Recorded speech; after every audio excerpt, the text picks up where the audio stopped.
जैसे मैं आपसे कहूं मैं इंजीनियरिंग का विद्यार्थी हूं, अब कोई फिजिक्स केमिस्ट्री मैथ पढ़े नहीं और इंजीनियरिंग की किताब उठाए, कह जी अंग्रेजी तो मैंने पढ़ी है, वही अंग्रेजी इसमें लिखी, वही अंग्रेजी इसमें लिखी, मैं इसका इंटरप्रिटेशन कर रहा हूं। अब अंग्रेजी में ग्रेविटी का मतलब है व्यक्तित्व में गरिमा होना, और साइंस में ग्रेविटी का मतलब है g is equal to mass into acceleration. अब समस्या क्या है कि बगैर समझे हुए, मैं विनम्रता से कहना चाहता हूं, जितने भी ये तथाकथित वामपंथी हैं, इसमें से किसी ने वैदिक गुरुकुल में शिक्षा लेने के बाद वेदों पर टिप्पणी की हो तो मैं पूछने को तैयार हूं। और तो और छोड़िए, इनमें से किसी को वैदिक व्याकरण की संस्कृति नहीं पड़ी है। देखिए, लौकिक संस्कृत का व्याकरण अलग है, वैदिक संस्कृत का व्याकरण अलग है। मैं एग्जाम्पल देना चाहता हूं। मकर संक्रांति का पर्व है। संक्रांति का अर्थ होता है नीचे से ऊपर जाना, सूर्य दक्षिणायन से उत्तरायण जाता है। वैदिक व्याकरण में संक्रम का अपोजिट है विक्रम, यानी ऊपर से नीचे जाना, पर लौकिक संस्कृत में विक्रम पराक्रम का अर्थ हो गया, इसीलिए विक्रमादित्य शब्द प्रयोग होता है। तो इसका अर्थ क्या हुआ कि अगर आप अपने हिसाब से उसका अर्थ निकालेंगे तो अर्थ का अनर्थ कर ही लेंगे ना। मैं एक और उदाहरण देना चाहता हूं। अच्छा ये बताइए, आज जो ज्यादा अंग्रेजी पढ़े लिखे हैं उनमें से 10 में से 9 लोगों से पूछिए पैसारे शब्द का अर्थ क्या है, तो यही कहेंगे ना, पैसारे मतलब पैसा रे। तो वो जाके रामचरितमानस में क्या अर्थ निकालेंगे, राम दुआरे तुम रखवारे होत ना आज्ञा बिन पैसा रे, मतलब बगैर पैसे के तो आज्ञा होती नहीं थी। होगा 500 साल के बाद, मैं आपको बता रहा हूं, ये भाषाई वैमनस्य पैदा करके जैसे क्षेत्रीय भाषाओं को समाप्त किया जा रहा है, अंग्रेजी पढ़ के संस्कृत पढ़ी जा रही है। जब अंग्रेजी पढ़ के अवधि पढ़ी जाएगी 500 साल के बाद, तो कहा जाएगा पैसा रे का अर्थ यही पैसा रे था, और देखो ये भी प्रमाण है कि राम के काल में भी पैसा देने के बाद ही गवर्नमेंट ऑर्डर निकलता था। ऐसे ऐसे एब्सर्ड बातें करने का प्रयास। और अंत में एक बात विनम्रता से कहूंगा, सिर्फ हिंदू धर्म में यह है, इस्लाम में बताइए, मुफ्ती, मुकर्रम, बारी, मौलवी, किसी की हैसियत है उसके अलावा कोई कुछ बोल दे। क्रिश्चियनिटी में आर्क बिशप, कार्डिनल, फादर, किसी की हैसियत है कोई बोल दे। जो लोग बैठे हमारे विरोध में, मैं हैसियत शब्द का प्रयोग कर रहा हूं, अगर हैसियत है तो बोल के दिखाएं। मगर यहां पर कोई भी बोलेगा, कुछ भी बोलेगा, बगैर पढ़े लिखे बोलेगा, जानकारी के बगैर बोलेगा। मैं एक सुनवा रहा हूं आपको। Wherever you find a kafir, into bracket Hindus, wherever you find a kafir, you kill them. नहीं, मैंने सिर्फ ये कहा, मैंने ये कहा कि हैसियत हो तो बोलिए। एक एक करके बहुत साफ कह रहे हैं, वो बहुत साफ कह रहा है, मैं नहीं बोल रहा हूं। इनके लोगों के द्वारा संज्ञा प्राप्त शांति का मसीहा जाकिर नायक कुरान की एक आयत को उद्धृत करते हुए कह रहा है, और कह रहा है Wherever you find काफिर, स्कोप नहीं छोड़ा इंटरप्रिटेशन का, इन A bracket Hindus kill them. बोलिए। अच्छा ठीक है, बोलिए, औकात है लेकिन ये जो चौपाई है इसका क्या मतलब अब मैं पहले एक जैसे मैंने बताया, हमारे तीनों विद्वान मित्र, उनको ना ये चैप्टर का नाम पता, ना प्रसंग पता, ना ये पता किस भाषा में लिखी गई है, बस एक शब्द पता है और उसका खड़ी बोली में इंटरप्रिटेशन है, मान्यवर अवधि में लिखी गई है, खड़ी बोली में नहीं। अब मैं बताता हूं, ये लोग जानते हैं किस बिंदु, पहले एक घटना बता दूं, उसके बाद इसका पूरा एक्सप्लेनेशन देता हूं। जो अभी प्रोफेसर मक्खनलाल जी ने उल्लेख किया था, जब श्री राम जन्मभूमि काला विषय इलाहाबाद हाई कोर्ट की लखनऊ बेंच में चल रहा था, तो उन्होंने ये कहा अपने अपने इतिहासकार भी ले आइए। ठीक, दोनों पक्षों से कहा गया अपने इतिहासकार ले आइए। हमारी तरफ से जो इतिहासकार गए उसमें एसपी गुप्ता जी, ग्रोवर जी, हर्ष नारायण जी, देवेंद्र स्वरूप जी थे। उधर से वही सूरज भान, आर एस शर्मा, उन लोगों के, वो लोग गए नहीं, उन्होंने अपने रिप्रेजेंटेटिव भेजे। अब देखिए, कोर्ट में तो ऐसे नहीं चलेगा। कोर्ट ने पूछा आप में से कितने लोग एंशिएंट हिस्ट्री के हैं, तो उसमें ज्यादातर ने कहा जी एंशिएंट हिस्ट्री हमारा विषय नहीं है। अब देखिए, दो विषय थे, होते हैं कल्चर एंड आर्कियोलॉजी, क्योंकि वो सारा खुदाई का था, लिख के दिया साहब हम आर्कियोलॉजी के नहीं है। अब सुनिए, आर्कियोलॉजी नहीं तो फिर कल्चर, यानी सब्जेक्ट लैंग्वेज दो ही। अरे मैं जवाब दे रहा हूं, सुनिए तो पहले बता रहा हूं। अरे मैं आपने इतनी सारी भाषण दे डाले, उसके बाद हमें बोलने नहीं देंगे। अरे आप कहां पहुंच गए, पहले आप ये तो पहुंचे, तो मैं जवाब दे रहा हूं। सर, इसका तरीका में बहस करने का, अगर ऐसे बेहुदे से बहस करनी है तो आप वहां से विषय को डाइवर्ट करके कुछ बोलेंगे। अरे मैं कोर्ट की प्रोसीडिंग, कोर्ट में आप सबके पास आऊंगा, आप पहले उसका इंटरप्रिटेशन एक बार सुन लीजिए। वो पहले स्टार्टिंग में जो बता रहे हैं सुन लीजिए, फिर मैं आपके पास आऊंगा। मैं आऊंगा, उसके बाद सारे के सारे डॉक्यूमेंट्स दो ही भाषाओं में थे, संस्कृत और फारसी, और इन लोगों ने लिख के दी, ना इन्हें फारसी आती ना संस्कृत आती है, यानी ना लिखाई जानते थे ना खुदाई जानते थे, और दावा यह था सारी खुदाई जानते थे। अब जो खुदाई जानते मैं बताता हूं, यह सुंदरकांड में है। कहां पे है? जहां पर समुद्र के सामने भगवान राम बैठते हैं और 3 दिन तक वो समुद्र की प्रार्थना करते हैं, और जब समुद्र नहीं रास्ता देता है तो वो उठ के खड़े होते हैं, और जब अपना शर संधान करते हैं तो समुद्र प्रकट होकर ये कह रहा है, प्रभु भली कीन सीख मोहि दीनी, मर्यादा प्रभु तुमरी दीनी। हे प्रभु, आप ही ने यह मर्यादा दी है, समुद्र किसी के लिए रास्ता नहीं छोड़ता, हमारे ही धर्मग्रंथ में रास्ता नहीं छोड़ता, दूसरे धर्मग्रंथों में छोड़ दिया था समुद्र ने रास्ता, सिर्फ हमारे यहां नहीं छोड़ता। तो वो क्या कहेगा कि मेरे को मारो, वो कहेगा मेरे को मारो, जाके जब प्रकट होगा वो कहेगा नहीं, हमारे को गौर से देखिए मेरी बात को कि मैंने रास्ता नहीं छोड़ता। अन्यथा मैं आपको कहना चाहता हूं, बड़ा हिंदी में खड़ी बोली में सामान्य वर्ड है, अरे कुछ नहीं करता है, आने जाने वाले लोगों को ताड़ता रहता है, मतलब पीटता है। हिंदी का फेमस गाना है, नंग धड़ंग बनंग किसी को दूरबीन से ताड़ के देने वाला, जब भी देता देता छप्पर फाड़ के, मतलब ताड़ के मतलब मारता है क्या, मतलब भाषा नहीं पता, अवधी भाषा में ताड़ने का अर्थ है गौर से देखना। अरे भाई क्या इंटरप्रिटेशन, ना चैप्टर पता, ना लैंग्वेज पता, ना रेफरेंस पता, ना लैंग्वेज पता, और आके भाषण देने लगते हैं, रेफरेंस की बात करो। मैं इसके बाद प्रोफेसर का आचरण है। मैं डॉक्टर साहब के पास आऊंगा, मेरे साथ एक और डॉक्टर साहब हैं जेएनयू के, उनके पास। प्रोफेसर साहब, आप इस समय प्रोफेसर की तरह नहीं, एक उद्दंड छात्र की तरह आचरण कर रहे हैं। विनम्रता से कहता हूं, आपको चैप्टर नहीं पता, आपको रेफरेंस नहीं पता, आपको लैंग्वेज नहीं पता, और उसके बाद आप चीख चीख कर डिस्टर्बेंस कर रहे हैं। सुधांशु जी इसको बता दीजिए। तो मैं पूछ रहा हूं ना, बताओ भाई, नंग धड़ंग बनंग किसी को दूरबीन से ताड़ के देने वाला, जब भी देता देता छप्पर फाड़ के, बोलो ताड़ने का अर्थ क्या है, बोलो ताड़ने का अर्थ क्या है, बोलिए ताड़ने का अर्थ क्या है। अब कॉन्टेक्स्ट आ गया, अब कॉन्टेक्स्ट आ गया। हाँ तो वही मैं कह रहा हूं। अब एक मिनट सुन लीजिए सर, उनको सुन लीजिए, वाशे साहब एक मिनट सुन लीजिए, और उसके बाद में प्रोफेसर साहब आप जेएनयू से जो मैं आपके पास आऊंगा सर। सेकंड थिंग, जो इनको शूद्र शब्द पे आपत्ति है ना, शूद्र was neither a bad word not it is in the present context. Doctor Ambedkar ने किताब लिखी है हु वर शूद्रास, उसके चैप्टर नंबर 1 में सुनिए, चैप्टर नंबर 1 में पैराग्राफ 3 में देखिए, वो साफ साफ कहते हैं there is no connection of present day schedule caste with the Vedic age Shudras.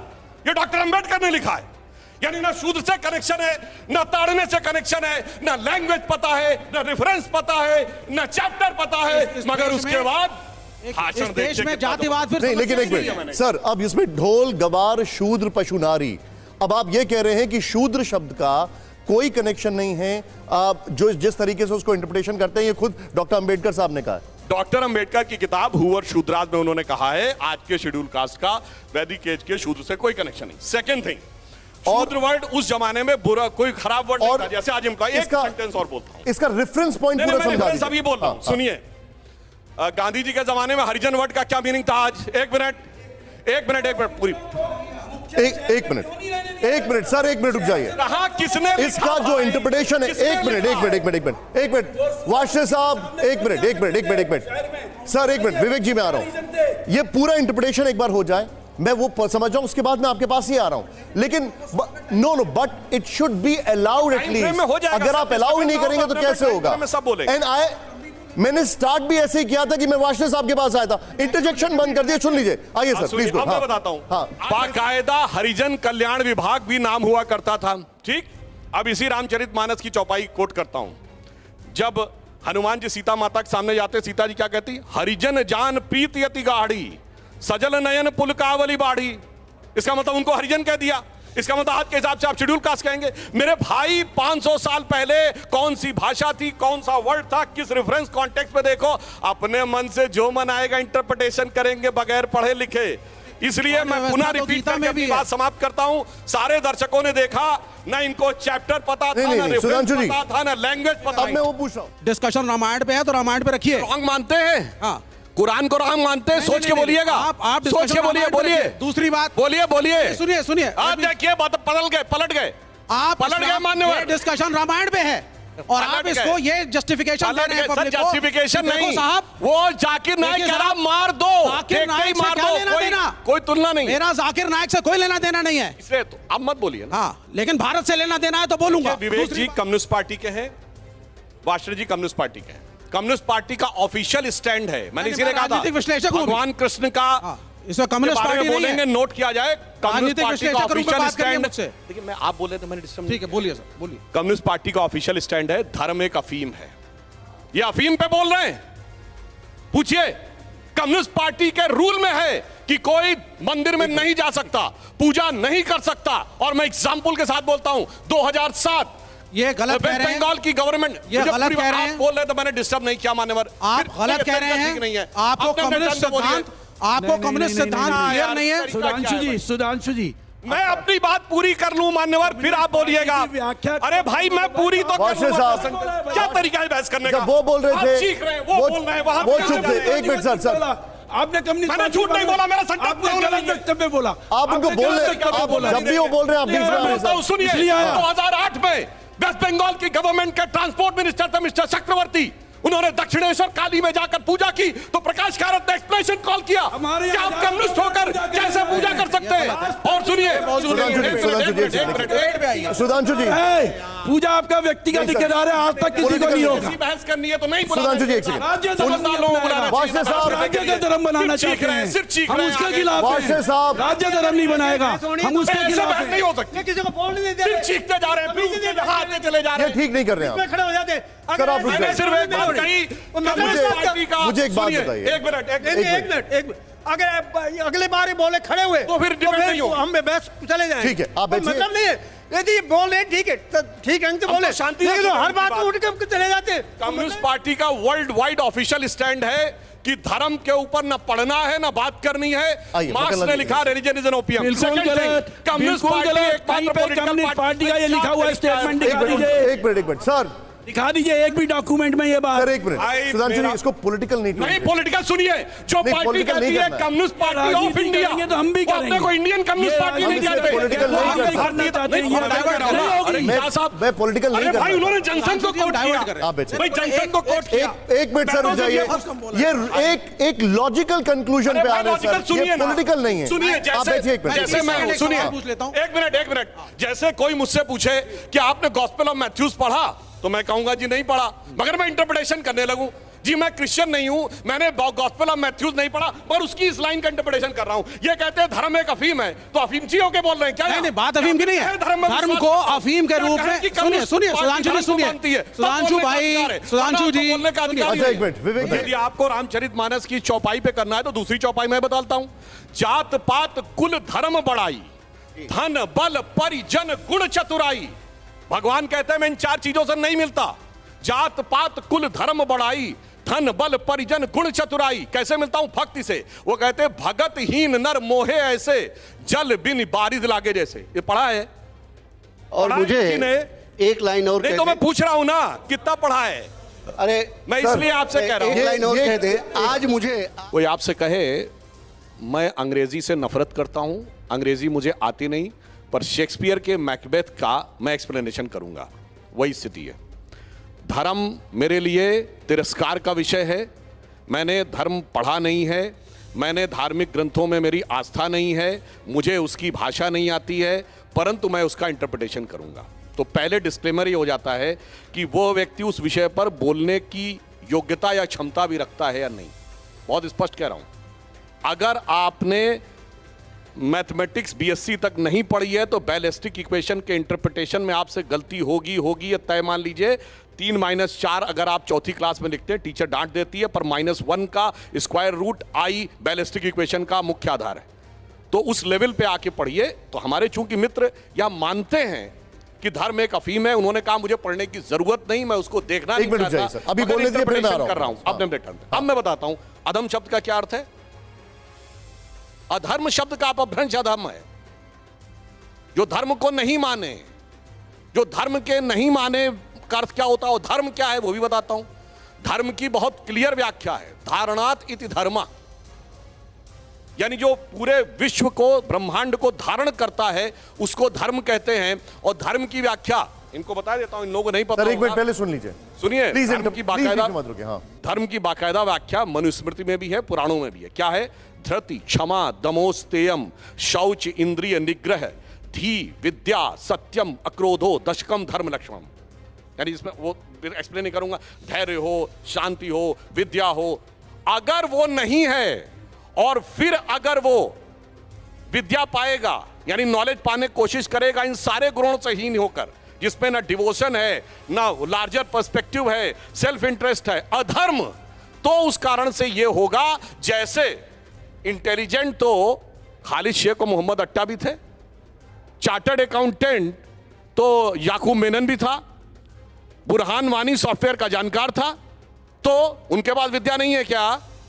इसलिए कह रहे हैं यदि धर्म से विमुख होकर कोई पाएगा तो वो उसी प्रकार विश्व, और ये ऐसा नहीं, ये नीति शतक में भी लिखा है, मतलब कोई अन्यथा न ले, मैं किसी पर टिप्पणी नहीं कर रहा हूं, उपदेशो ही मूर्खाणाम प्रकोपाय न शांतये पया पान भुजंगा नाम केवलम विश्वर्धनम।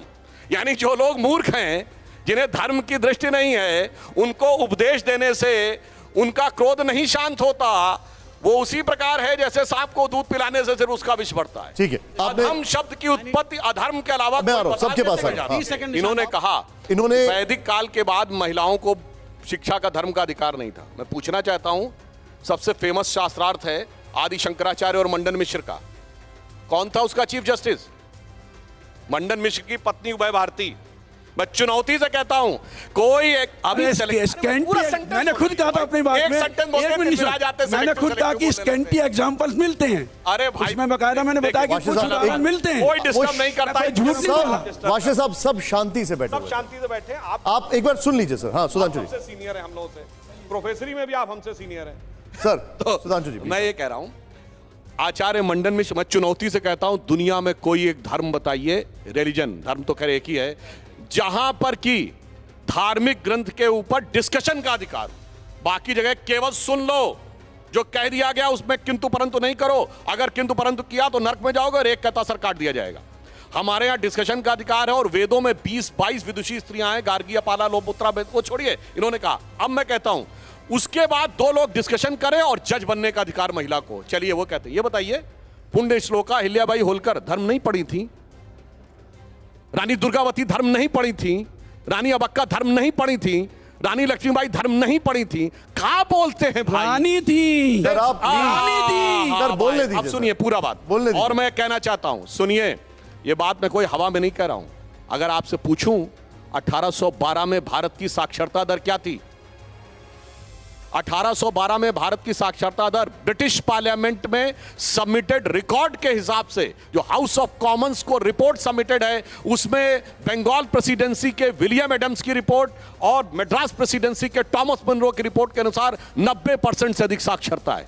भारत के हर गांव में एक स्कूल है, और इतना ही नहीं, छात्रों में ही नहीं, शिक्षकों में भी, जिसको आप सबसे निचली जाति का मानते थे, उनके भी शिक्षकों का उल्लेख है। और पूरी बात सुनिएगा, मैं पूरी बात कर लूं, और इस बात का उल्लेख महात्मा गांधी ने 1929 में लंदन में जाकर रॉयल सोसाइटी में दिए गए अपने भाषण में कहा था कि 100 साल पहले भारत की स्थिति क्या थी। और अगर उसके बाद भी इनको विश्वास ना हो, 1939 में कलकत्ता यूनिवर्सिटी ने पूरी रिपोर्ट को सबमिट किया हुआ है। 1812 में भारत की साक्षरता दर, हर गांव में स्कूल था, जबकि गुरुकुल को स्कूल नहीं माना था। मैं फिर कह रहा हूं, गुरुकुल को स्कूल नहीं माना, सब में स्कूल था, तो भाई फिर कैसे हो गई साक्षरता की बात? ठीक है भाई ये बताइए ना। वाशे साहब एक मिनट, अब एक सेंटेंस